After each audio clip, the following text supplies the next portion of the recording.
बिस्मिल्लाहिर्रहमानिर्रहीम।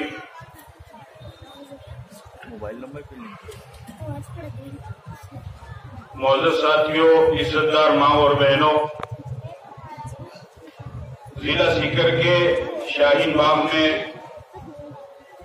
आए हुए सभी साथियों,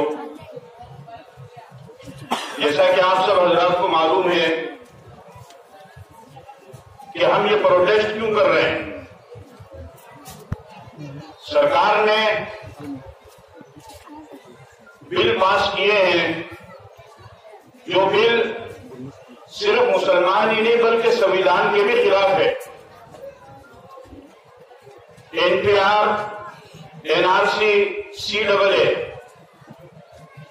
जबकि हम जिस मुल्क के अंदर रहते हैं, इस मुल्क की खासियत यह है कि इस मुल्क हिंदुस्तान में, इस वतन अजीज में हर मजहब के और हर धर्म के मानने वाले लोग यहां पर रहते हैं। और एक वक्त, एक समय, एक जमाना इस मुल्क पर ऐसा आया कि अंग्रेजों ने हिंदुस्तान पर जुल्म करना शुरू किया, तो तमाम हिंदुस्तानियों ने मिलकर के, चाहे वो मुसलमान हो या सिख हो या ईसाई हो या हिंदू हो, तमाम हिंदुस्तान के लोगों ने मिलकर के अंग्रेजों को यहां से भगाया।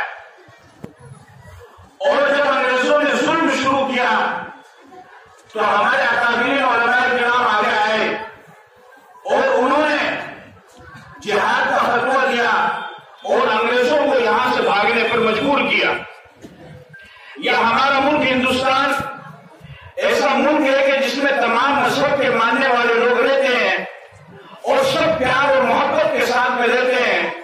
और मैं आपको यकीन के साथ कह सकता हूं कि हमारा ये मुल्क हिंदुस्तान इतना प्यार भरा और मोहब्बत वाला मुल्क है कि पूरी दुनिया के अंदर ऐसा कोई भी मुल्क आपको नजर नहीं आ सकता है। इस मुल्क की खूबसूरती किस वजह से है? इस मुल्क की खूबसूरती इस वजह से है कि ये मुल्क सारे मजहब के मानने वाले लोगों को साथ में लेकर के चलता है। बीजेपी सरकार ने कानून पास किया है और उन्होंने बिल पास किया है और उन्होंने कई मजहब के लोगों को लिया, लेकिन मुसलमानों को छोड़ दिया है।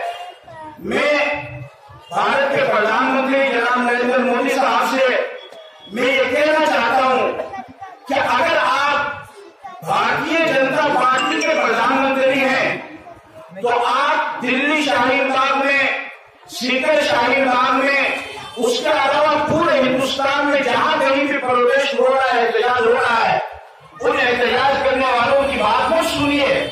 लेकिन प्रधानमंत्री नरेंद्र मोदी साहब और गृह मंत्री जनाब अमित शाह साहब, मैं आपसे ये कहना चाहता हूं कि अगर आप हिंदुस्तान के प्रधानमंत्री हैं, अगर आप हिंदुस्तान के लोगों के गृह मंत्री हैं, तो जहां कहीं पर भी प्रोटेस्ट हो रहा है तो इन प्रोटेस्ट करने वालों की बात को आपको सुनना चाहिए, क्योंकि हिंदुस्तान के लोग हैं और हम सब लोग आपस में मिलजुल करके यहाँ पर रहना चाहते हैं और हम बंटवारे को किसी भी सूरत में बर्दाश्त नहीं करेंगे।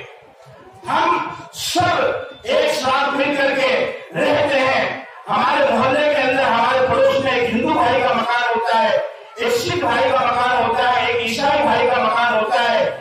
ईद के मौके पर हमारे हिंदू भाई हमारे पास मिलने के लिए आते हैं और दिवाली के मौके पर हम लोग उनके यहाँ पर जाते हैं और इस तरह प्यार और मोहब्बत के साथ हिंदू और मुस्लिम सब आपस में मिल करके इस मुल्क के अंदर रहते हैं। प्रधानमंत्री नरेंद्र मोदी साहब, गृह मंत्री अमित शाह साहब, आपको मैं वास्ता देता हूँ इस मुल्क के संविधान का, आपको मैं रास्ता देता हूँ इस मुल्क की खूबसूरती का, आपको मैं रास्ता देता हूँ इस मुल्क को आजाद करने वाले मुजाहिदीन का, आपको मैं रास्ता देता हूँ इस मुल्क में रहने वाली जनता का, कि हम जिस प्यार और मोहब्बत के साथ इस मुल्क में रहते हैं उसी प्यार और मोहब्बत के साथ में रहना चाहते हैं। हम यहाँ बांटने की कोशिश ना करें। अब प्रधानमंत्री साहब कहते हैं कि हम सबको नागरिकता देंगे, मुसलमान को नहीं देंगे। जबकि वोट का इलेक्शन का वक्त आया तो नरेंद्र मोदी साहब ने कहा सबका साथ, सबका विकास, सबका विश्वास। नरेंद्र मोदी साहब, अगर आपको यही करना था तो उस वक्त आपने क्यों नहीं कहा कि नागरिकों का साथ, नागरिकों का विकास, नागरिकों कर लिए, और जब हिंदुस्तान की जनता ने आपको वोट दे दिया तो फिर अब आप कहते हैं कि मैं किसी को रहने दूंगा, किसी को रहने नहीं दूंगा। प्रधानमंत्री साहब, आप जिस ओहदे पर भाई है, आपके ओहदे को ये जेब नहीं देता है कि आप इस तरह बंटवारे की बातें करें। अब आखिर में, चूंकि मुझे वक्त कम दिया गया है, मैं